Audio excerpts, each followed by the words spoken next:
Prinsip keempat, ya, kuasai dirimu. Kalau lu nggak bisa kuasain nafsu lu nggak akan pernah bisa jadi orang kaya. Dan uang itu tidak akan pernah dititipkan jatuh di tangan lo. Musuh kekayaan itu apa sih? FOMO ya, emosi dan ego. Orang yang punya uang seperti gua itu gimana caranya bisa bangkrut? Biasanya karena mereka berinvestasi di sesuatu yang mereka nggak mengerti dalam jumlah yang banyak. Mereka FOMO, ada teman bilang opportunity ini bagus ya, ada tambang di sini bagus begini begini begini, tapi nggak beneran mengerti bisnisnya. Dia masuk ya dengan uang yang besar itu lalu hilang semua. Ketika gue dulu sebelum seperti sekarang, ya, ketika gue masih jadi orang yang bodoh, ketika dibisikin, "Oh ini ada IPO yang hot ini." Oh gue ikutan, gitu. Gue hajar lu terus di atas. "Oh ini katanya bandar si A mau mainin yang ini nih, ini mau digoreng nih sama si B." Gue kenal personal bandar-bandarnya. Kadang gue dengerin juga, terus habis itu ketika gue beli mereka yang banting gue. Ketika gue FOMO beli sesuatu, di situ saatnya selalu gue rugi. Tapi namanya manusia, ya melakukan kesalahan. Ketika gue FOMO, ya dihajar gue. Oh ini IPO paling bagus nih, pertama di Indonesia yang seperti ini. Masuk, dihajar sama bandarnya sendiri. Tapi jadi pelajaran gitu, itu uang sekolah buat gue. Lumayan mahal uang sekolahnya, belasan miliar waktu itu.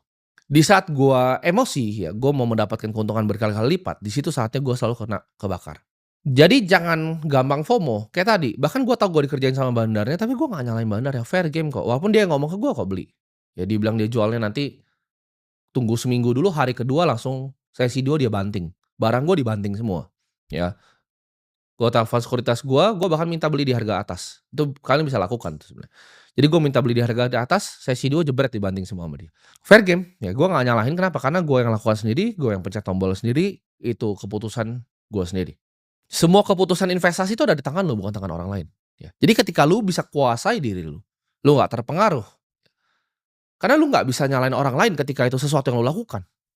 Buang emosi, buang ego, ya. Karena kebanyakan orang di dunia itu nyalahin orang lain ketika mereka melakukan keputusan yang mereka lakukan sendiri.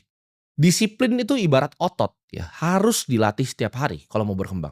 Jangan ambil keputusan di saat lu masih emosi. Investasi adalah game, ya tadi gue sebut tadi, sabar dan waktu. Tapi dalam sabar dan waktu ini lu nggak akan benar terus. Warren Buffett itu cuma benar 60% of the time.